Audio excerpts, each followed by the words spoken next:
Hey, and welcome back to Rapid Flow. My name's Eric. I'm the founder at Rapid Flow. We do everything to make you faster in the studio. This is a video that I've been wanting to make for quite a long time. Today we're going to be looking at the amazing Kush Tweaker compressors.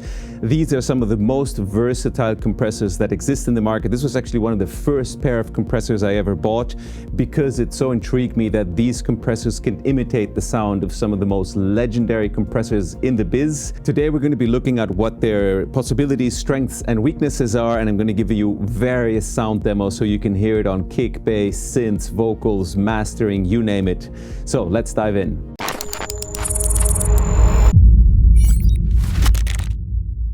So right now we're listening to the kick running on the top channel and the bass running on the lower channel.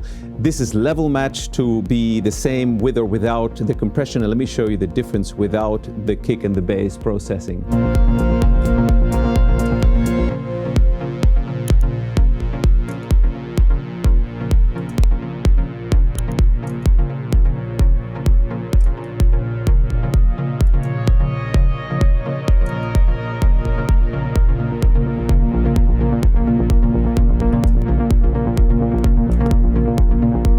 So I don't say this often, but I feel like Gregory of UBK Kush is one of the last true visionaries in the whole audio industry. Everything he does is special, different, thought through to some sort of the next psychedelic level of audio equipment. I mean, even just looking at the way these meters work, having all of the meters, so input, output stage and gain reduction in one meter is super cool. And it's actually a very smart way how he developed this. Now, these compressors are VCA based. They do not have transformers in them.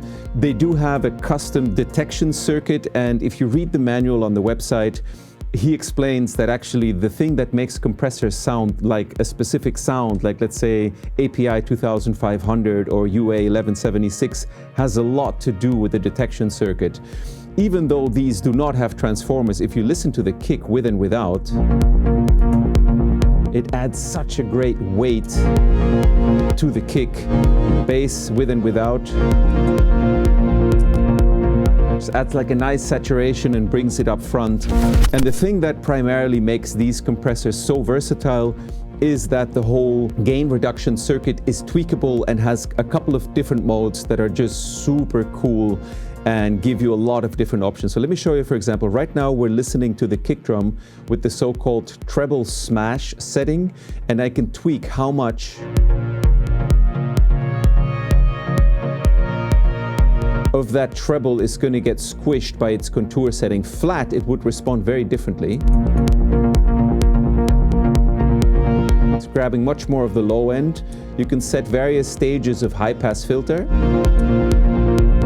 So that was 60, this is 300. This is the treble smash, which I think is really interesting. It kind of sounds like tape saturation. Then there's edge contouring, which in essence is adding an EQ to the detection circuit. As you can see, it's compressing a lot more. That means it's being able to see now. This is a tilt EQ, so it's seeing a lot more of the low end now. And now we're letting more of the low end, we're cutting more of the low end from the detection circuit. As you've seen, all of these controls are stepped, which is incredible. Build quality is excellent. Yeah, it's a joy to use the machine. I've had them now for about 6 years. I've had no issues with them. I picked these up secondhand. And let's have a listen now to what we could do with the bass sound of this, also using the different detection circuits. So right now we're in flat. Let's go to the treble smash. I'm going to boost the bass output just a little so we can hear it a little bit better.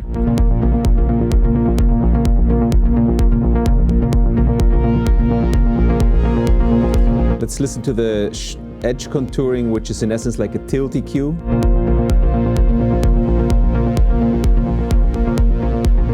And there's a possibility also to use either a link function or using an external processing loop for the detection circuit. So I'm going to solo just the kick and the bass for a sec so we can listen into these with a bit more detail. Let's start just with the kick because it's so interesting what you can do with this. I'm going to remove the bass for a bit so it's kind of not appearing too much. Okay, so what I love to do with the kick is using the attack parameters, and the release parameters are actually quite unique. They can go much faster or much longer. There's a dual stage release also that you can select here, but you can go not down to the millisecond but to the microsecond level with the attack. So in essence, you can tame the transient of your kick with this compressor. Let me show you what it sounds like if I let more of the transient through.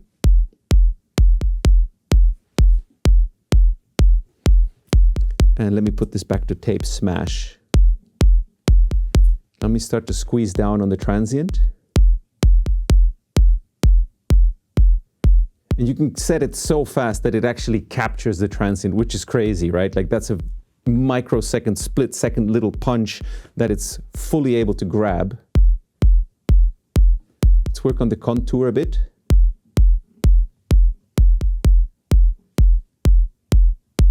So if you don't want that much click in your kick, you can do it here. The release section, you can set it to be normal, let's say milliseconds release, or you can have a dual stage release, which responds a bit slower, which is part of how this compressor can achieve an LA2A optocompressor type release. So before we go into too much detail, let me walk you through the front plate quickly. We have drive, which is like a gain circuit for the output. It doesn't actually affect the input, but it affects what's going out, and it's actually an incredible saturation. We have a mix knob for parallel compression. We have an output level. We have a threshold. The contour section is what allows you to shape the signal the detector sees, so you can approach a lot of different characters in this compressor of various different compressors. You have attack, release with a fast or dual attack mode. You have a curve which is related also to the ratio, but also the way the transmission is of the compression. So the higher you go, of course, you'll get more compression. And it's actually also an incredible saturation box. Let me show you something. What a nice saturation. Let's tweak the treble a bit.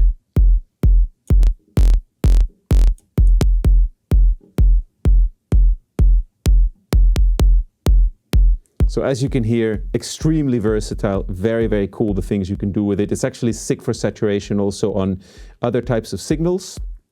Okay, let me go back to the settings that I like using for kick. And yeah, this treble smash in many ways feels and sounds a little bit like tape saturation to my ears. Okay, we're back to a clean compressor sound. Let's bring back the bass.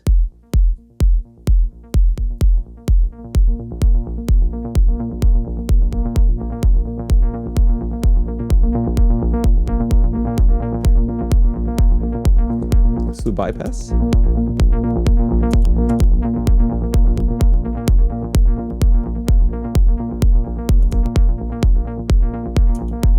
Gives it such a good weight, controls the bass levels in such a cool way, and kind of smooths out the signal and brings everything more up front. So very versatile. You have your on-off switches here, you have your compressor or full function bypass here, and that's in essence it. Now, it's not like a standard typical compressor where you immediately get, at least in my experience, all the possibilities that it has. But as you play with it, you just start to just find sweet spots with it that are, yeah, very, very cool. Let's look a little bit what we can do with the attack and release characteristics of the bass.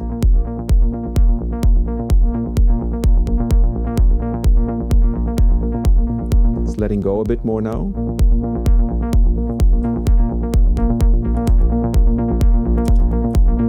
Gives it such a nice movement. Let me lower the release a bit more.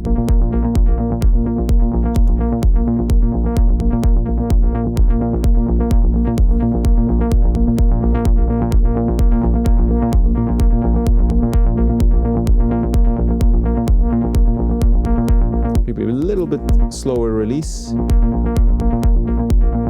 a bit of saturation. Let's remove it again. A bit more saturation could be good. Let's bring in some parallel processing. Maybe around there. Like there it just feels like it's kind of loose all over the place and kind of punching in and out of the space against the kick. And when I bring it back in, Yes, super, super cool. Another amazing thing that Greg did is he created these recall sheets, and with these you can achieve the kind of vibe and sound of very famous compressors, like I'm assuming this is an API 2500, LA or URA 1176. So let's listen to what it sounds like in its API 2500 mode on the kick and 1176 on the bass. So let me try to recall these and let's see how close we can get to what those units actually sound and feel like. So we need this quite high up. I'm going to remove this a bit. Mix, we need full, threshold in the middle, contour here, treble edge contour, attack rather slow. We need the dual release function with release around there. The curve should be quite low. And yeah, now we need to tame the output level a bit. So we're just nicely hitting the compression. Actually, when this lights up, we're already in quite deep compression. I mean, how cool is that? Sounds amazing. Let me squeeze this a little bit more. That's a bit much, maybe.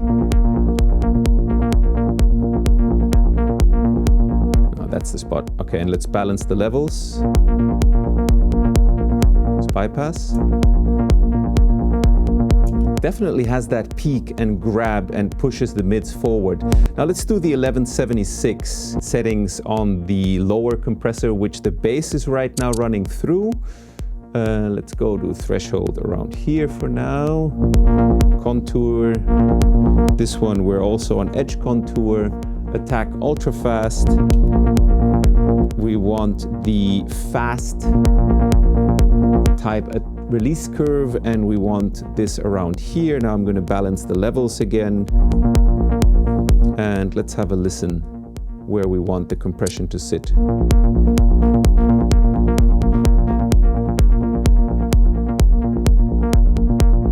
That feels nice. It adds a super nice weight and body to it.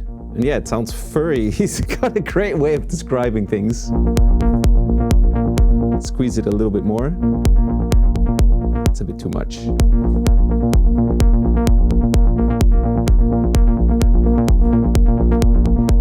A little bit more. I mean, how cool is that, right?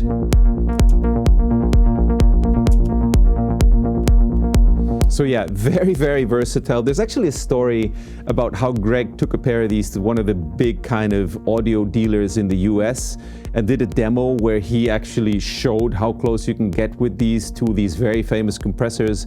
And apparently the rumor is that everyone in the audience, which was like a couple of hundred of their salespeople, were so blown away by it that they just, you know, they couldn't believe that this is actually all coming out of one box, which I believe, I can imagine that there's some truth to that story. A, because Greg is an amazing engineer, and B, designer, and C, because these things are pretty sick. So I'm sure that you would also be interested to hear what these sound like on the master, on the main output. So let's look for what we could use for this that potentially makes sense. Ooh, analog tape super glue. I mean, that, we gotta do that, right? Like, that sounds way too cool. We're gonna set up the compressors to be stereo and work for this analog super tape setting.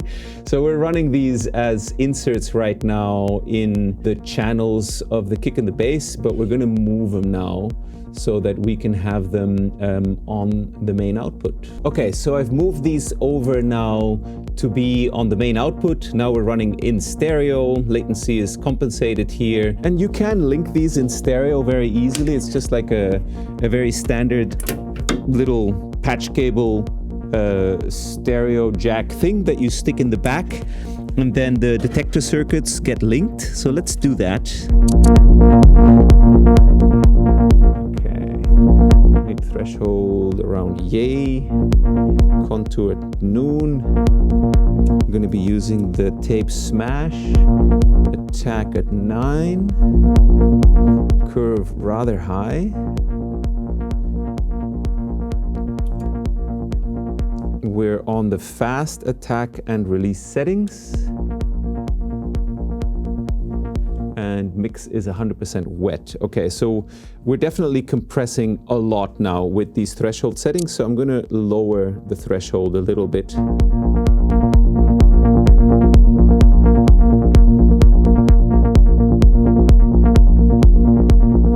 Okay, cool. So now we're on these tape settings.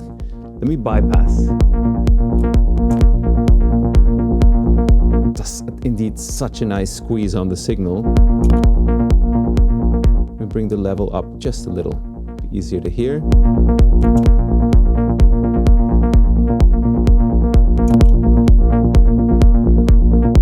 Let's lower the threshold a bit and get a bit more compression going. I mean, there it starts to destroy the kick a bit too much.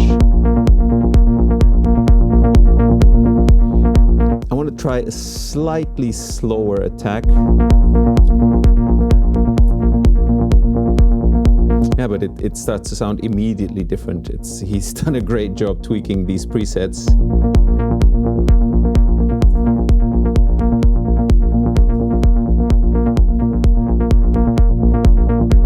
And slightly less compression.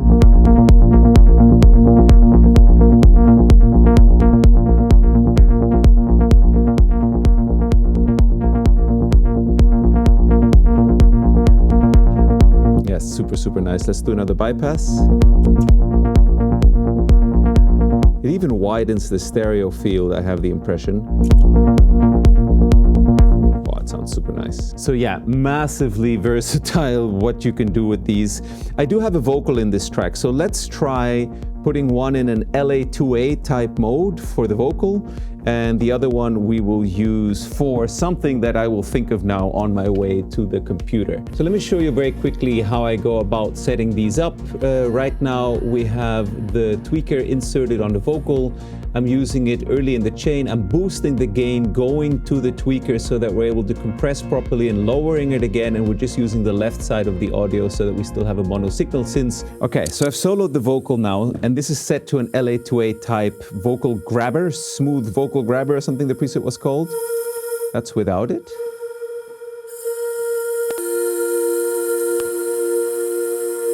That's with it.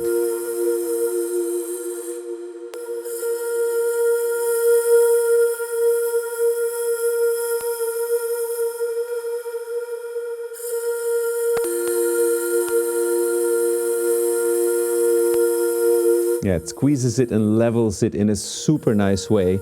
Okay, so now we are just going to focus in on the snare for a bit. So this is set to this dynamite type compression.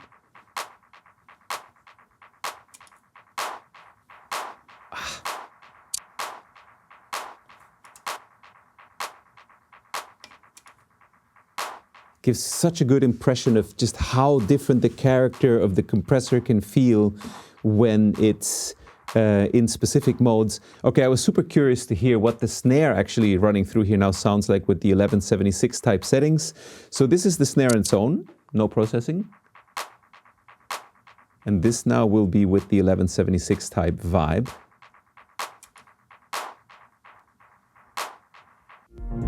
Okay, so right now we're hearing the snare in the context of the track. Standard 808 clap. Now let's check what we can do with the vocal in the LA2A type setting.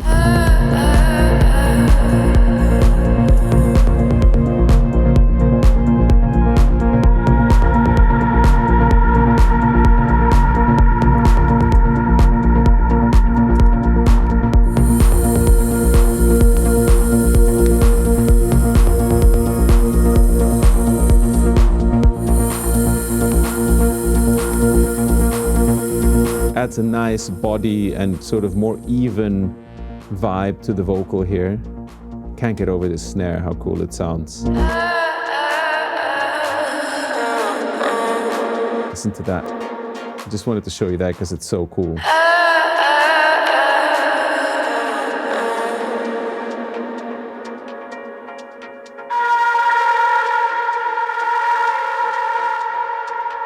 It's one of my favorite saturations, hardware saturations actually in the studio.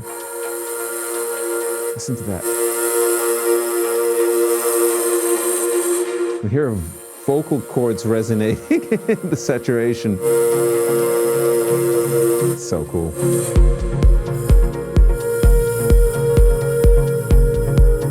All right, let's wrap this up. Let's summarize a little bit here. Who is this for? Why do I think these are so cool that I wanted to make this video? I think anyone that's looking for a Swiss Army type compressor that can do everything, these things are sick. I've used them for kicks, basses, snares, vocals, mastering, mix buses, drum buses, synths, you name it. It's hard to make them sound bad, and it's amazing to make them sound saturated. They're super cool, massively versatile. You saw the presets. They're not that expensive, really, I think. Like, you can get them new for $1,500 US a piece. I got mine used for a little less than $1,000 each as a sort of matched pair. And I'm not in any way affiliated with Kush and not doing this as a sponsored video. I'm just sharing this with you because I think it's so cool. And because these things, I think, are massively undervalued, as is a lot of Greg's work. If you've ever heard the Clariphonic, either hardware or plugin, or generally his plugins, we should support this company. Greg is an amazing guy. He shares so much of his mixing and engineering knowledge on his YouTube channel, which we will link in the description. And he builds some of the coolest, most innovative, forward-looking products that I'm aware of in the market. So this is the compressor with which you can emulate so many different types of compression and tweak it to your heart's delight. I mean, the name says it all. So I can absolutely recommend this if you're looking for a pair of hardware compressors that can do a lot. I can also recommend this as an add-on if the units that you're working with now are kind of more towards the mastering stuff and very clean, and you want something where you can really add some dirt, like, you know, the saturation I just showed you. It's just beautiful how they sound. Just having that sound for a snare is already so cool. So don't underestimate that you will need to have good converters to get the most of these. I highly recommend the Prism Orpheus converters run via ADAT, which can be had really cheap. They're mastering great, but anything that's kind of, you know, like above the sort of, you know, entry tier, more towards like already pro, semi-pro tier, will do the job. And yeah, what a pleasure it is to have tweakable controls and to be able to get all these different vibes with the amazing guidance of the analog presets which Gregory developed. So I'm going to leave it here. I hope this was an interesting video to see. I know this may be a little bit nerdy, but I like to nerd out about audio stuff from time to time. I hope you enjoyed this. I know a couple of people that were watching the channel were asking me to do this video. I'm really happy that we've done it now. I hope this has been useful to you. If you're wondering about this track, it's something that I'm working on finishing now, and hopefully it'll be done in the next sort of 2-3 weeks. And that was it for me today. I hope you have a great time in the studio. We'll see you on the next video. Take it easy. Bye-bye.